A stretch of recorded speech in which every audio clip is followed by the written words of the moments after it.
जो आज की हमने मीटिंग यहाँ पे रखी हुई थी अपने चेयरमैन साहब, पीटीसी, सरपंचेस और कुछ पब्लिक बाकी रिप्रेजेंटेटिव्स भी आए थे। उनकी मीटिंग इसलिए रखी थी कि हमारे नए बीडीओ साहब यहाँ पे ज्वाइन किए हैं ताकि उनका एक इंटरेक्टिव सेशन जो है स्टाफ के साथ और पीआरआईज के साथ भी हो जाए। इसके साथ साथ हमारा नया फाइनेंशियल ईयर स्टार्ट हो गया है। इसके रिलेटेड हमने कुछ इश्यूज डिस्कस करने थे कि नए प्लान किस हिसाब से लोगों ने काम करवाना है, उसमें मॉनिटरिंग कैसे हो सकती है, अफेक्टिव इम्प्लीमेंटेशन स्कीम्स की कैसे हो सकती है ताकि ज़्यादा से ज़्यादा रिजल्ट जो है ग्राउंड पे सिनर्जी से आ पाएँ। उसके रिलेटेड हमारी सरपंच साहिबान से डिस्कशन हुई कि लास्ट ईयर जो कैपेक्स में काम किए हैं, मनरेगा में काम किए हैं, उसमें क्या कमियां रही और इस साल उन कमियों को कैसे पूरा किया जा सकता है। इसके साथ साथ हमारा एक एस्पिरेशनल ब्लॉक जो है काश्तीगढ़ एक एस्पिरेशनल ब्लॉक है। इसमें लास्ट ईयर 1 करोड़ के काम जो है वो हुए हैं डिफरेंट पंचायत में। इस साल भी एक हमने जायज़ा लेना था कि कहाँ कहाँ पे हमारी शॉर्टेज है, कहाँ पे कमी है, ताकि उन एक्टिविटीज़ को जो है इस साल के प्लान में एकोमोडेट करके जो है जल्दी से जल्द ग्राउंड पे काम शुरू किया जाए। इसके रिलेटेड ही हमारी आज की इंटरेक्शन है। सर, मैसेज तो यही होगा कि मैं तो चाहूँगा मेरे 237 की 237 पंचायतों को अवार्ड मिले, जो काम करे उसका अवार्ड मिले।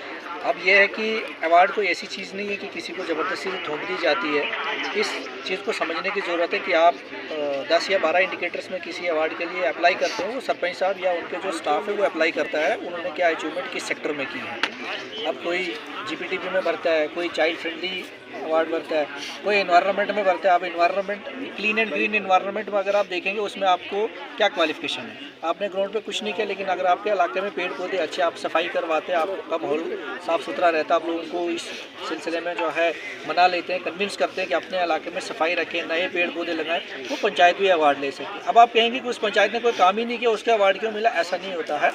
हर पंचायत ने अपने इंडिकेटर्स जो है वो अपनी अपनी चॉइस के हिसाब से 2 महीने का इनको एसीपी साहब की तरफ से पोर्टल मिला था, उसमें इन्होंने भरे हैं। तो जिसका जो क्वालिफाई हुआ है उसको अवार्ड मिला है और मुबारकबाद की बात है। बड़े फ़ोन मुझे भी आते हैं कि इन पंचायतों को क्यों मिला, बाकी को क्यों नहीं मिला। तो मेरी तो ये मंशा है कि सारे लोग मेहनत करें, सभी लोग अच्छी तरह से इनमें अपना जो है तवज्जो दें, अपने इंडिकेटर्स अपना एम लेके चले, थीम लेके चले कि उन्होंने किस कैटेगरी में अप्लाई करना है। जिस कैटेगरी में जो अप्लाई करेगा वो स्टेट लेवल पे फिर पूरी यूटी लेवल पे उसकी मार्किंग होती है, तो उसके बाद ही उनको डिसाइड किया जाता है। ऐसा नहीं ना कि आप हो सकता है ए कैटेगरी में एक पंचायत करेगी, बी में दूसरी करेगी, तो बी वाला पीछे रह गया, दूसरे उससे आगे निकल गए, तो उसमें ना आपका कसूर है ना मेरा कसूर है। मेरी ये मंशा होगी कि इस साल हमारा नेशनल अवार्ड कम से कम डोडा से 10 पंचायतों में आना चाहिए, डोडा ज़िले से। तो जब हमारे सभी पीआरआई सरपंच साहिबान लोग काम करेंगे तो अवार्ड मिलेंगे, ऐसी बात नहीं है। देता कि वेज पेमेंट जो है 8 दिन के अंदर अंदर हमारे सरपंच साहिबान अपनी डीएससी यूज़ करके लोगों को देते थे। रहा मटेरियल कंपोनेंट का इशू, मटेरियल कंपोनेंट जो है वो हमारी लाइबिलिटीज़ चल रही हैं। 17-18 का सारा हमारा जो भी पैसा है वो लाइबिलिटी में वो आएगा। उसके बाद 18-19 का थोड़ा बहुत पैसा हमारा लाइबिलिटी में है।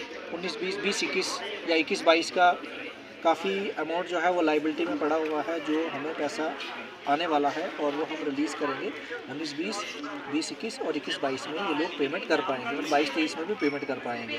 18-19 का भी नहीं आएगा, 17-18 का भी नहीं आएगा, वो सारा पेमेंट।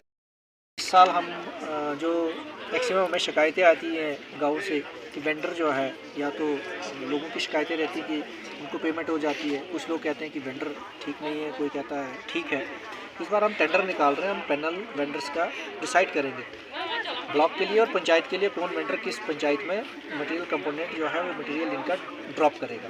जो ड्रॉप करेगा उसको पेमेंट मिलेगी, जो नहीं करेगा उसको नहीं मिलेगी। ये हमारी तरफ से इस साल मनरेगा में नेशनल मोबाइल मॉनिटरिंग सिस्टम जिला डोडा जो है पिछले साल भी फर्स्ट आया था। कोशिश हमारी रहेगी इस साल भी हम यूटी में नहीं पूरे इंडिया में फर्स्ट रहे, ताकि ग्राउंड पर ट्रांसपेरेंसी रहे और शिकायतें कम हो जाएंगी। इन सबको भी इतला मिली और हमें भी पता चला कि यहाँ पे आज एसडी साहब आए हैं, जेडीओ साहब आए हैं, बीडीओ साहब नए जो हैं वो भी आए थे। और ये जो इस साल का नया जो प्लानिंग है, नई तरीके से एमजी नरेगा के जो काम होने हैं उसके रिलेटेड भी उन्होंने कुछ बातें रखी। और कि पिछले साल भी बहुत सारे लोगों को उसमें दिक्कतें आई कि आज जो नई टेक्नोलॉजी के तहत एमजी नरेगा के काम भी होने, कुछ वो जो अमृत सरोवर के बारे में हर पंचायत के अंदर कुछ उनके बारे में, और एक ABDP जो यहाँ पे प्लानिंग होनी थी उससे रिलेटेड के हमारे हाई सेकेंडरीज, हाई स्कूल्स, उनमें स्मार्ट क्लासेस वगैरह के बारे में वो भी एक जानकारी ली। और मुझे बड़ा अच्छा लगा कि हमारे बच्चे जो रूरल एरियाज़ के हैं तो वो इसके लिए थोड़ा अवेयर हो जाएं और हमारी पढ़ाई की गति तेज़ हो जाए बच्चों की जो पढ़ाई में। इसके लिए उन्होंने बड़ा ब्रीफली आज यहाँ पे टोटल कितने 2 हाई सेकेंडरियाँ थी, ऐसे करके 5 हाई स्कूल थे इस ब्लॉक के अंदर, ऐसे कितने मिडिल स्कूल के अंदर क्या क्या वो उनने मोटे तौर यहाँ से एक डाटा लिया हुआ है। और तमाम सरपंच साहिबान की सहमति से उन्होंने वो एक प्लानिंग की, तो इसमें हमें बड़ी खुशी भी हुई कि नई प्लानिंग के उन्होंने अभी की। और मुझे लगता है कि आज BDC ऑफिस और ब्लॉक ऑफिस का भी उन्होंने यहाँ पे टूर किया, उसकी भी शायद निशानदेही के लिए तहसीलदार साहब को यहाँ पे उनके साथ भी डिस्कस की थी।